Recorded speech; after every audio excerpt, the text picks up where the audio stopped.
हाँ जी sir.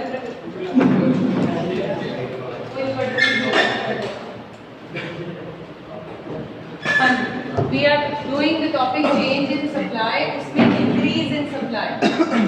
Increase in supply में पहले मैंने पुरानी supply लिखा, फिर हमने पुरानी डिमांड को लिख दिया. Supply has to increase, तो increase का मतलब मुझे बढ़ाना होगा. बढ़ाने के लिए क्या करो? Make the double of this.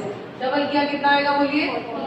40, 80, 160. कुछ उल्टा नहीं कर दिया मैंने? हाँ, 60, 80 होगा. This will be 120, 160 and 200. पहले इक्विलिब्रियम कहाँ है? 6 रुपीज में. Equilibrium is a point when market demand is equal to market supply. So market demand was equal to market supply at rupees 6. Diagram से देखते हैं क्या है. What do we take at by excess? Price. And here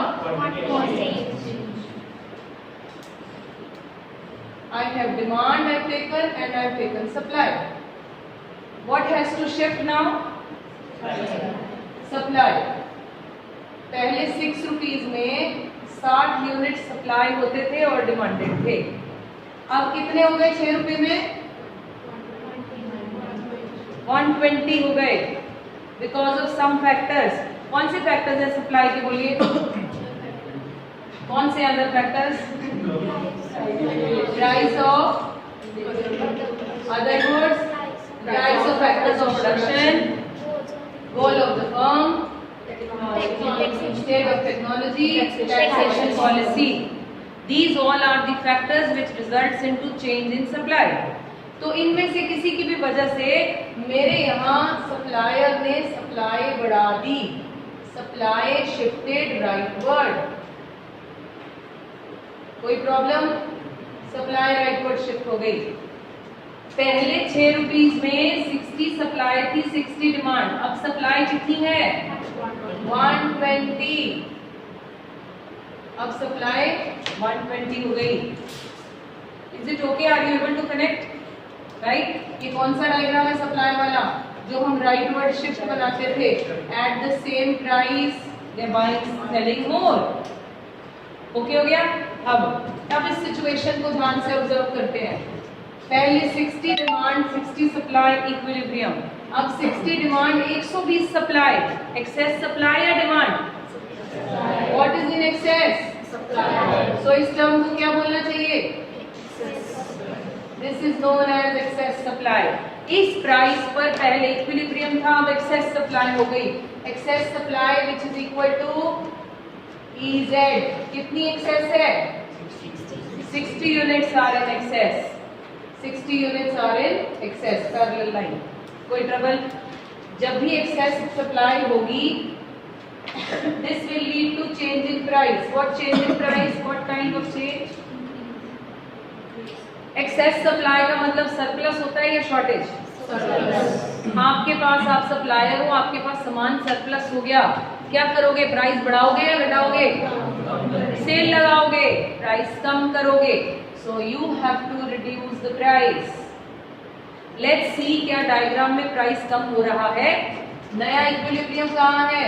ये रहा. Can you find that? Equilibrium कब होता है? जब डिमांड सप्लाई के बराबर हो. नया इक्विलिब्रियम कब होगा? जब डिमांड नई सप्लाई के बराबर हो. मेरा पॉइंट समझ में आ रहा है? मैं रिवाइज ही करा रही हूँ. कल वाला ही काम ऑलमोस्ट है सेम. यहाँ सिर्फ सप्लाई को शिफ्ट किया. Excess supply will lead to fall in price. ये रहा नया इक्विलिब्रियम. Let's see क्या प्राइस फॉल हुआ. Yes. यहाँ देखो जी क्या प्राइस फॉल हो रहा है. ये देखो ये नया इक्विलिब्रियम है. कितने यूनिट्स में? प्राइस क्या हुआ? काउंट हो गया 6 to 4. Done. So price will fall. अब क्या होगा? जैसे ही प्राइस कम हुआ डिमांड विल इंक्रीज. डिक्रीज बोलोगे? Expand. Demand will expand. Price के कम होते ही supply will contract. Increase decrease क्यों नहीं बोल सकते? क्योंकि इंक्रीज डिक्रीज शिफ्ट को कहते हैं, इसलिए नहीं बोल सकते। ओके हो गया। ये एक्सपेंशन कॉन्ट्रैक्शन यहाँ कहाँ है? कॉन्ट्रैक्ट का मतलब कम होना, सप्लाई ने कम होना है, डिमांड ने बढ़ जाना है। जैसे ही प्राइस कम हुआ, ये डिमांड कब दिख रहा है आपको? Demand will expand from 60 to 80। Demand will expand from 60 to 80। Supply will contract from 120 to 80। फिर एक नया इक्विलिब्रियम आ गया, किस पर? 80 पर। कुछ समझ में आ गया? Are you sure? Let's write down this answer on your own. पिछले वाले को रेफरेंस रखें, ये आंसर फटाफट से लिखें। Change in supply and nature again. It occurs due to change in other factors keeping the price of commodity constant। पीछे लिखा है वो एग्जैक्ट सेम लिखिए। चेंज इन सप्लाई टाइटल के नीचे सेम जो चेंज इन डिमांड का कल लिखा था ऋषि, सेम लिखा था पीछे।